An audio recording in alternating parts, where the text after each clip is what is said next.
Hello. Our story begins with a news article landing on Bail Organa's desk. The senator of Alderaan had been a member of the Galactic Republic Senate since his predecessor, Bail Antilles, stepped down following the Naboo crisis. Antilles was a frontrunner to replace, at the time, Supreme Chancellor Valorum, but ended up losing to Sheev Palpatine. Organa, on the other hand, joined the Senate because he had high aspirations for public service and humanitarian efforts, which Alderaan had long practiced in the Age of the Republic. Bail was already married to Breya, a woman who reached the pinnacle of society on their home world. She had been queen for a little over a decade by this point, and so, in Bail's mind, it was only right that he joined her in representing their people. The Organas were adored on Alderaan, and that same sentiment was felt across the core and the galaxy. Breya and Bail preached humanitarian aid, relief, and efforts. Unlike many politicians who did so, though, they actually put their best foot forward and honored their words. In an era of crisis like with Naboo, the people of Alderaan sent relief without question. During a slave outbreak on an Outer Rim world, they were the first to send transports to escort the escapees to their planet so they could find refuge and potentially become members of their society. Their culture was paying forward. In theory, it usually is a great concept that never works out. The idea that one could participate in society by sending aid to the most unfortunate individuals, and that those individuals would rise from their circumstances to do the same. Typically, it doesn't work out.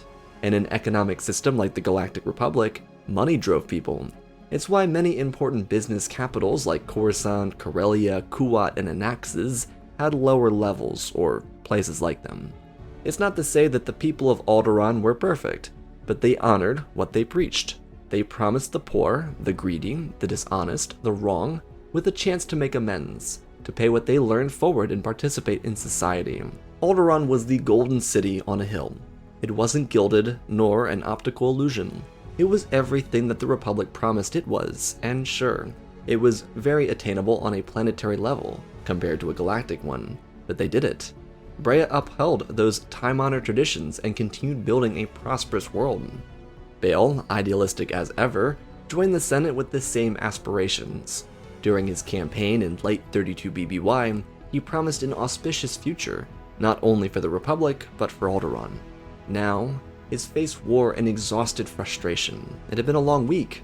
Earlier, freshman Senator Padme Amidala faced an assassination attempt when she almost took a wrong turn into a construction area inside the Senate building. There were several briefings about budget changes, especially those to switch spending codes on hyperspace travel development. It was code for giving over more credits to corporations that used them. But that wasn't the reason Bail had become upset. They simply built up to what he read on his desk at this exact moment. The headline of the article from the Coruscant Inquirer stated, "Newt Gunray, freer than you?" It was a long article discussing the unending court case for the former Viceroy of the Federation. Facts were displayed, and it made a clear point that Gunray was only getting a free pass throughout this process because of his influence. Now, while it might not be popular to criticize a crisis leader like Palpatine, the Inquirer stated that Gunray's protections came from the Chancellor's office. Bail flipped through the comments under the post. Some people defended the Chancellor, who was put on blast by the article. Others worried about the state of the Republic, and some called for a swift change to the courts, which couldn't change. Senator Organa leaned back in his chair and thought for a moment. He believed in the Republic. He respected the office of the Chancellor. But Palpatine had done a disservice to its legacy by proving that the justice system could be undermined. Palpatine never publicly supported Newt Gunray, but his pro-business courts acted differently. If the Chancellor really wanted the Federation and Gunray to pay for their actions, then he would make recommendations for change inside the judiciary branch, but he didn't. There could be motions from Palpatine's cabinet, office, or individuals tied to him, but there weren't. He was entirely too quiet on this situation, and with the coming election right around the corner, Bail considered making a move. With a tap of his hands on his desk, a communication opened up to his home world. Bail and Breya were deeply in love, and even more committed to one another, so working on Coruscant was always painful for Bail. He didn't like being so far away from her, but they always spoke, and they always planted themselves into the other's corner. Bail called his wife a little earlier than he typically would. These conversations usually came later in the evening, leaving Rhea to question if her husband was doing alright for the early call. And while he was technically fine, there was something that bothered him, all of which having already been stated. He believed in the Republic and the cause, but as a man from Alderaan, the perfect society, he believed that the government could be so much more than it was. Rhea knew her husband and his idealism would never let him rest easily, so she encouraged it. But there was something important for Organa to consider. The politics of the Republic were not the same of those of Alderaan. If he wanted to win, if he wanted to make a true difference, then he needed to operate in a way these people had never seen before.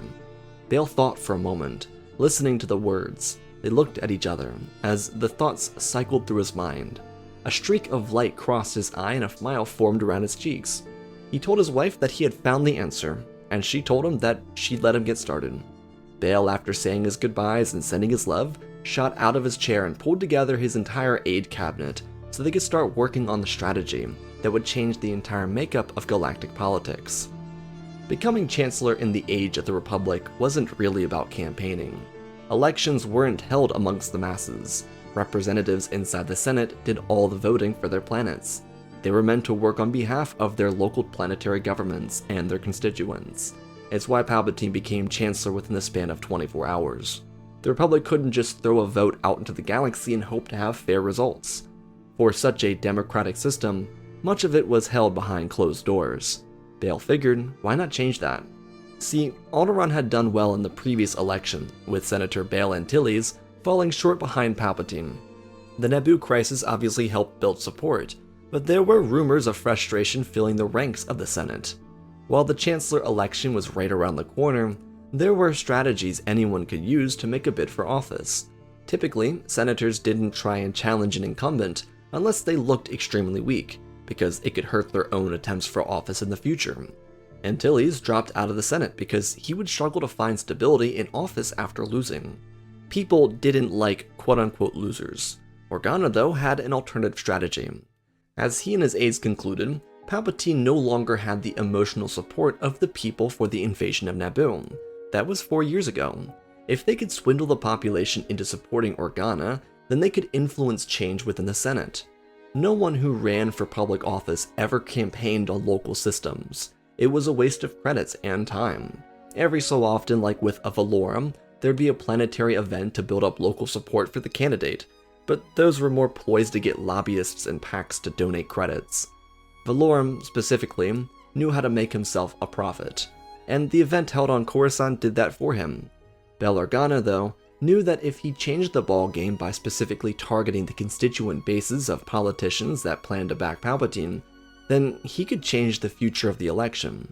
Alderaan was already extremely popular, and Organa openly wanted to expand what his homeworld perfected to the galactic stage. But to challenge the business superstructure inside the Senate would be impossible. A straight fight with them could force him from office alone, and lead him to losing his ability to help people the way he wanted to. Policymaking and voting made a difference, even if it wasn't immediate. Bail believed that. So instead of focusing on earning votes inside the Senate, he would earn votes from the populations of competitive senators to turn them to his side. The corporate senators of the Federation, Techno-Union, Commerce Guild, and banking clans had a lot of power, and even more money. Most representatives inside the Senate respected them and wanted their favorability so they could increase their personal capital. But if Bail campaigned, thus convincing these populations that their representatives didn't care about them, then senators would face the risk of losing their power, and with that, their money. The plan was simply put like this. If Bail could gather the constituency of Palpatine or corporate loyal senators, then they would all be forced to vote for Bail. If they didn't, then they would be replaced in a special election or an upcoming one by someone that actually represented the population. It meant that the very power the individual senators of these bases wanted would be stripped of them by their populations. And unfortunately, no one had ever used this strategy. All business had been conducted inside the Senate, because it removed the power of the people's voice, and Bail planned to change all of that. His campaign trail started even before he announced his decision to run against Palpatine. He simply wanted to gauge reactions by offering to listen to planetary populations. He openly called on their senators to be more active in debates that could positively shift the status quo. Bail ran a very on-the-surface, anti-establishment campaign meant to bring attention to Newt Gunray's trial. He spoke about direct differences between what their representatives promised them and what they actually did. He drew on actual events, broken campaign promises, and how their system only ever rewarded complacency. In a soft launch of his own push for office, he rallied a collective excitement and an actual change. Bail Organa offered a vision that completely shifted what the government would mean for people across the Republic. No one paid much mind to Organa as he did this, until he of course announced his candidacy for Chancellor. Senators didn't specifically care that Bail was making speeches on their home worlds, because if it didn't look like it challenged their role inside the Senate, why would they care? The very core of governance in this Republic system was influence and power. Credits were flowing on Coruscant, people were starving elsewhere, and finally an actual member of the elite class came down to these planets. This wasn't the same as they've come to know, run-of-the-mill billionaire pretending to be a poor person to earn favorability. Bail Organa came from a wealthy estate, no doubt, but he was also a dignified man from Alderaan, someone who had a reputation of paying his gifts forward. He was the anchor of a counter-movement to the current status of the Republic on Coruscant. The official announcement of Bail's run for office changed everything, though. What was initially thought to be some cutesy little campaign for some bill that Bail probably planned on sponsoring became an immediate threat overnight. Palpatine was bombarded by concerns from his closest allies, as they worried what might result from this campaign. This was an unseen run for office. No one went straight to the constituents. They always relied on deal-making inside the executive plaza or by simply buying votes by promising deals to corporate demagogues. Bail, by going around the backs of major Palpatine loyalists, presented a problem to the entire system. The irony, too, is that Bail ran on the surface an anti-establishment movement that targeted the very structure of the Republic, when in reality, he planned to reverse the status quo of said system to benefit the plans he created during his talks to help people. Bail's interest in community and building a movement by understanding the basic needs of constituents away from Alderaan allowed him to apply pressure on false promises of current senators and representatives of any given system. These people, especially in Palpatine's camp, propped up megacorporation powers rather than provide their citizens with a chance to get ahead. Turns out there was also more money in doing the former. All of it was a machine, fed by billions and trillions of credits moving around inside the executive plaza to inflate the markets. Think of the invasion of Naboo. There were some reactions inside the market, and to make sure the quote-unquote economy stayed afloat, new Chancellor Sheev Palpatine pumped credits into the market to keep it above water, instead of doing anything to help Naboo in that moment, which is why Padme went back to Naboo. Within a week of Bail's official announcement, the Commerce Guild, backing many of Palpatine's loyalists inside the Senate, ran dozens of smear campaigns against Bail Organa. But there was one major problem. They had no dirt. There had been scenarios where Bail had taken money, but he never actually took it. Organa was well off. Sometimes he'd spend big credits on a dinner for his allies, or buying a piece of art for his wife. But these weren't from campaign donations, corporate gifts to pass a vote or a bill, or anything else from the people. Sure, Bail had to take the option to take in more money than he ever saw, yet he never actually took it. One particular example could be used, but not in a smear campaign. From Kuat, one of the major drive yard manufacturers paid Organa a stunning 4 million credits to vote on a manufacturing bill to support the lessening of prices for transportation of necessary materials. It was a huge benefit, and Bail played hardball on it, because he knew he could jack up the price for the donation that he would apply somewhere else. None of those credits touched his personal account. Instead, they went right into the bill. The reason Bail signed a manufacturing bill for the massive Kuat drive yards was because they were producing humanitarian relief cruisers. The 4 million he was given to vote on it went straight into the payroll for full crews to deliver relief to systems in need. Organa, as a result, acted on his actions. He rarely even accepted the Senate payroll and donated frequently to people in need, meaning that he technically didn't make anything from being a senator. The smear campaigns from his political rivals only showed an inferiority from these peers, rather than actual interest in making the galaxy a better place like Bail did. Organa, thus, kept pressure on their constituents, and one by one, they stopped supporting the Chancellor. It was a sick game. Bail knew that if he pushed these people far enough, that they would remain inside the Senate and actually work on behalf of their citizens. If they didn't make those changes, the more alert constituents, because of Bail, would remove them from power, because they were only interested in money. It was all a ploy, and despite Bail and Palpatine seldomly holding conversations or open debates, the real battle was between Organa and his targeting of Palpatine allies. Now, there was something else that changed this. The people that the Chancellor wanted to do the same thing to Bail with couldn't be changed or affected. In his efforts over the past 4 years to distance certain systems from the Republic, Palpatine created a line of representatives that actually represented. So, where his pro-business coalition bowed down to the Commerce Guild and banking clans, these senators that were ready to join Dooku and leave the Republic for a better, newer system were ready to support Bail. Organa provided them a route towards a new Republic. It left Chancellor Palpatine with a choice to make. How could he challenge the unstoppable Bail Organa without appearing weak? Well, it was simple. The plan needed to change. Bail Organa was speeding towards victory. Not a soul in the galaxy could turn heads away from this movement. Alderaan was the golden system inside this government, constantly giving back to its citizens and doing what it could for people in the galaxy. That raw hope offered far more than anything Palpatine had done since taking office. At the end, before the votes could even be casted inside the Senate Rotunda, Palpatine threw out one line that fundamentally changed everything in this election. He had beat around the bush with it, but never directly stated it. The Chancellor called this movement anti-Republic, insinuating that Bail Organa would strip their government of what it did, and send the galaxy into chaos. As these words left his mouth, Dooku was meeting with representatives of the Techno-Union. The Count of Sereno couldn't get the Commerce Guild, Trade Federation, or banking clans to sit down with him, but the Techno-Union was eager to capitalize on the chaos inside the Senate. The only minor problem was that the Techno-Union had no real military. The banking clans agreed to supply a credit line to the mega corporation, and charge a 20% interest on everything after 3 years if the Techno-Union didn't fully pay it off.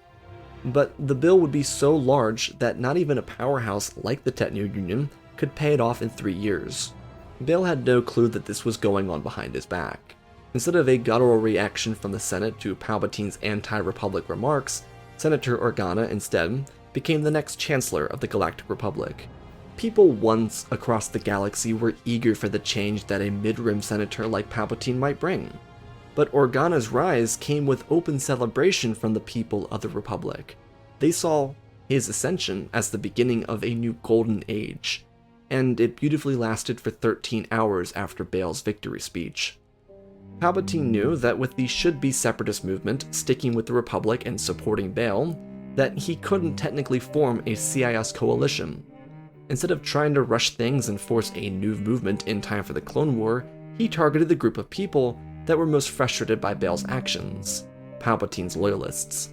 The senators whose constituents threatened to unelect them were furious. They had been blackmailed by their own people because, well, they didn't do their jobs. Despite this, they all remained loyal to Palpatine, because every single one of them made more money when Sheev was a chancellor. The Sith Lord recognized that they needed to become his separatist movement, a true resistance, as he would call it, to the undemocratic understanding of the Republic that Bail brought in Palpatine's own words. Instead of an unnatural divorce on the galactic stage like the Clone Wars might have brought, Palpatine outright called for a split inside the Senate, demanding that in order to save their time-honored tradition of democracy, that they needed to split. The election results may have been valid, but Bail in their eyes was a total detriment to society. Sheev loyalists leaked a fake document detailing all of the Organa administration's plans for the upcoming 4 years in an effort to slander Bail's name. It provided cases for breaking down the structure of the government much further than Bail even promised during his campaign events. Yet people weren't outraged at the new Chancellor per se. The divide that split the government almost down the middle was a reaction to a victory that the establishment didn't want. It was in essence a reaction to a reaction. Bail started running because the government protected Newt Gunray, despite his crimes against humanity. The Republic fairly elected Bail, but the powers that had their hands deep in the economy were furious. They wanted a reaction that fixed the government fully into their control, because Palpatine supported them. Their decision boiled down to two options, the first of which being an assassination, the second being the total breakdown of the government until Bail backed down. Assassination in their eyes wasn't feasible, because the movement would be emboldened by that type of attack. At least by breaking the government apart, they could blame Bail and his movement for attacking their righteous structure and disrupting the traditions of the Republic. Now, while Palpatine made his move to threaten the very structure of government, Bail was signing executive orders to get the ball rolling on programs his aides had spent weeks building. It should be said that while Organa turned people against their representatives and senators, these people were not loyal to Bail. He was still a politician, just one that offered a different choice, perhaps a path for a better future. He wasn't the end-all be-all of their lives, whether they would have been separatists or Palpatine loyalists. So when the government turned in on itself because of this, the inverse of what would have been the separatist crisis, a chasm filled the center of the rotunda. Bail was put into a difficult position. Palpatine was able to rally together a large group of allies, especially one from the Techno Union. But despite the other corporations showing their support by creating stagnation in the economy, they didn't see worth in betraying the Chancellor. It was a safe option to sit in the middle of the aisle rather than to work on either side. The people weren't really reactive because they didn't really know. The lag that happened after Bail's rise happened with every new Chancellor, which all of this went back to the whole concept of everything inside the Senate or the Executive Plaza being done behind closed doors, away from the public's eye. Bail got news of the split and the offers. The conglomerates, typically known for making a deal, told the new Chancellor that he would have to give up on his campaign promises to protect the Republic from total destruction. This information hit his desk after a long day of constantly interacting with commission leaders, panel reps, CEOs, and his time to spend countless more bills. So when someone informed him of the terms of a total government-wide shutdown, he had to make a decision that could forever impact his public image. A threat that not only wouldn't shut down the government, but would split it entirely, forcing everything to fall apart on his watch within a day. He reflected for a moment.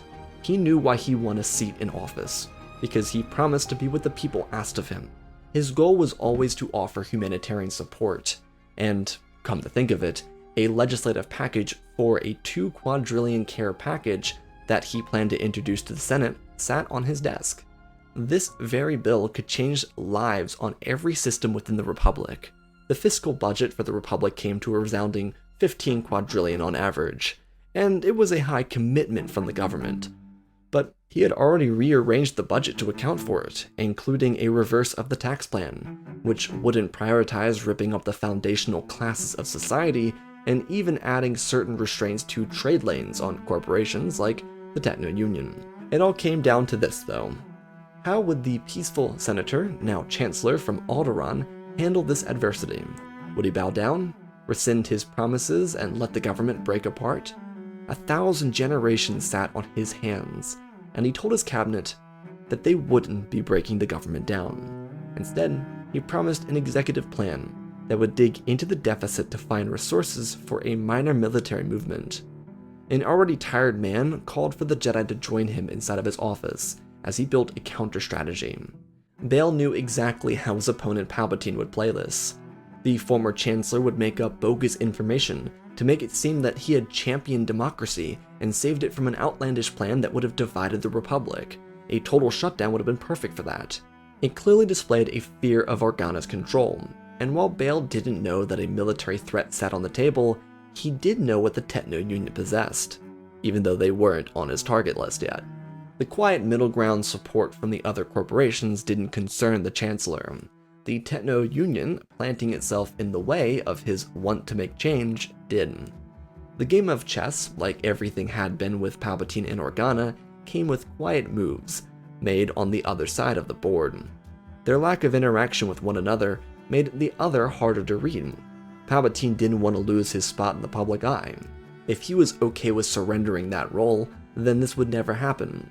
Bail and his allies thus moved their pieces into place and accepted this resistance offer to avoid following through with their quadrillion credit plan to provide relief. Inevitably, the result immediately wasn't really noticeable. The Senate continued on. The executive orders made headlines, but nothing ever hit the rotunda floor. Bail became a quiet moderator, which appeared to backfire on him. But there was the other side of things. Bail had the Jedi on his side, and on top of that, government contracts that he signed, approved, and then kept in storage inside of his executive console. Bail didn't allow Palpatine, who started his own series of pro-Republic campaigns, to control his destiny as Chancellor. While movements were made to inspire the courts to charge Newt Gunray of his crimes, the rest of the Senate came to a lull. Political talk show hosts often criticized Bail Organa for not even addressing the problems that he promised to handle. A feeling started to creep out about how they'd been swindled again. Another core resident that convinced them to give him power and then forgot about them and their campaign once they arrived in office. From the outside, the divide inside the Senate wasn't visible, but the lack of government output resonated with the counter-movement smear campaign that Palpatine ran. It wasn't that Bail's anti-establishment didn't work, it was that the government didn't work with him. Meanwhile, from across the corporate sector, Bail started using cover-up bills frequently used by the Senate to help his own plans. In accordance with the actual government structure he loathed before joining, he created a series of layered plans to bulk up a proper Republic Navy and fund a military to arm it. These were not highly trained combatants, but talented pilots and crew personnel. Bail understood that a legitimate threat to the government needed to be disarmed by arming the Republic. He didn't love this idea, he wasn't even a fan of it.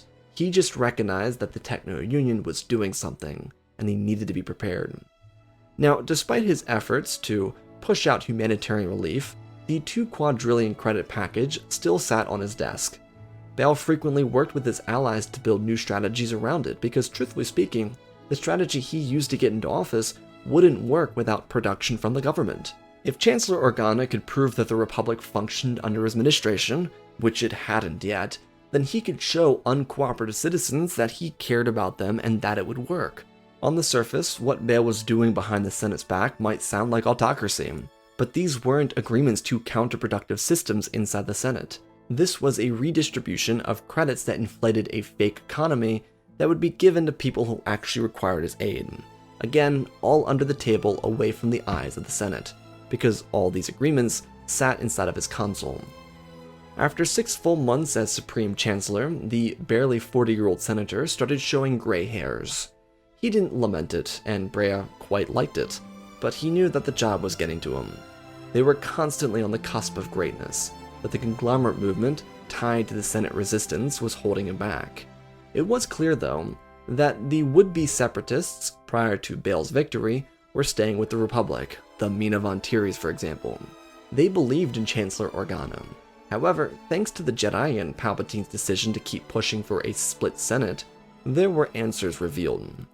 The banking clans didn't swear loyalty to anyone, and they actually aided both sides of the aisle because, well, it was profitable.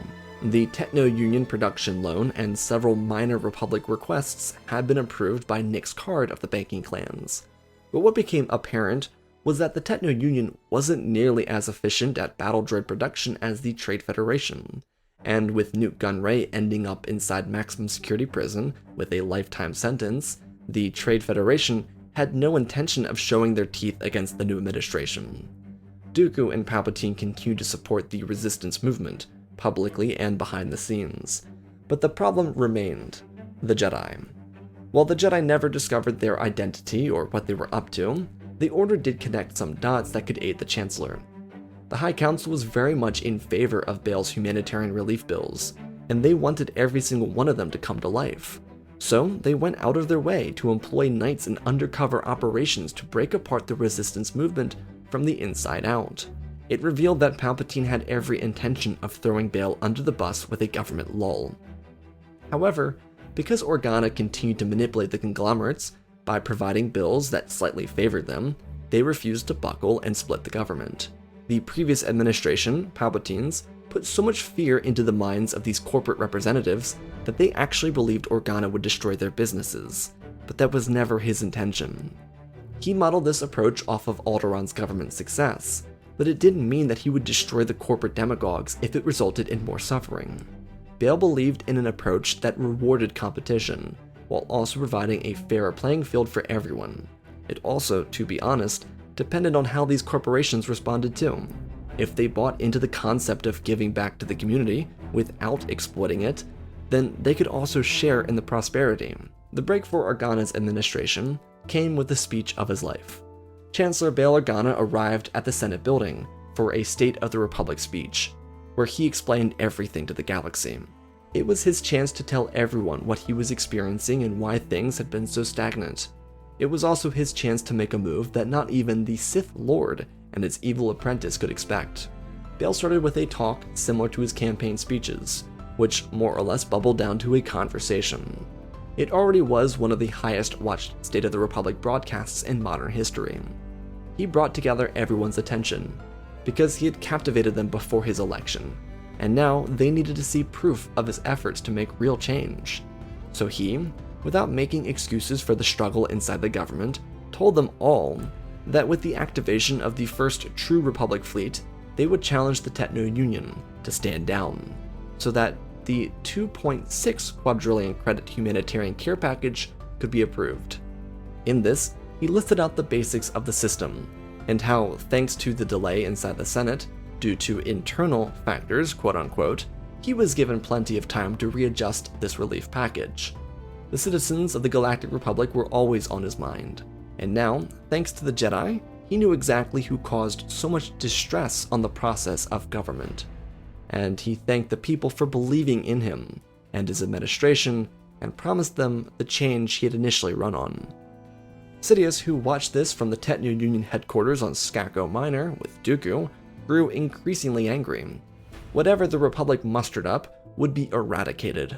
Wat Tambor provided the Sith with his military.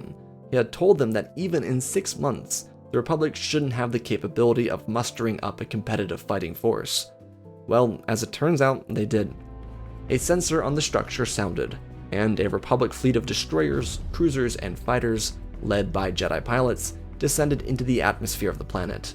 They sent a transmission, telling the Resistance to disarm itself and surrender. Sidious knew that his chance for re-election would end if he stayed here and was discovered, so he ducked out of the way and slipped into a Techno Union fighter craft and blasted out of the building. If the Jedi found him, then it would all come to an end. However, speeding out of a hangar bay of a lockdown facility didn't really help his case. 2 Jedi trailed him, Master Saesee Tiin and Mace Windu, 2 of the premier pilots inside the Order. Their Delta 7 starfighters broke past the Republic blockade and ordered a cease and desist, but the fighter didn't respond to them. The 2 Jedi moved for a disarming sequence to rid the vessel of its hyperdrive. Sidious ripped away from them as they split apart and started firing away. Palpatine ducked and weaved with the ship, pushing through rock formations on the surface. Saesee trailed right behind him, and Windu, on the other hand, flew above the 2 of them. Both Sith Lord and Jedi Master slipped between massive boulders, and Sidious fired at rocks intending to kill the Jedi Master by falling on top of him. Mace, who saw this pilot from above trying to kill his friend, readied his blasters and rolled up into the sky. By the time Palpatine escaped from the rocks with Saesee barely holding on behind him, Windu was speeding towards the surface of the planet. His blasters fired forwards, and Palpatine, without anything to stop this attack, was shredded in a fiery blaze in the sky. The Republic blockade changed the entire game for the Senate. Everyone who sided with Palpatine knew that the Techno Union was behind their power. Now they had to choose, and Bail Organa had himself another dagger to their decision to betray the Republic. He proposed an open donation board. While senators and politicians had the chance to make their donations from corporate demagogues public, he would, with this bill, force it into motion, meaning that every single person who took a donation had to publicly show it on record. Of course, the Resistance caucus refused, but the vote passed by 3 people, individuals trying to earn favorability with the new system. It led to the rapid deconstruction of the caucus Palpatine created to challenge Bail Organa. These senators would then face the wrath of their constituents, because they had betrayed the Republic.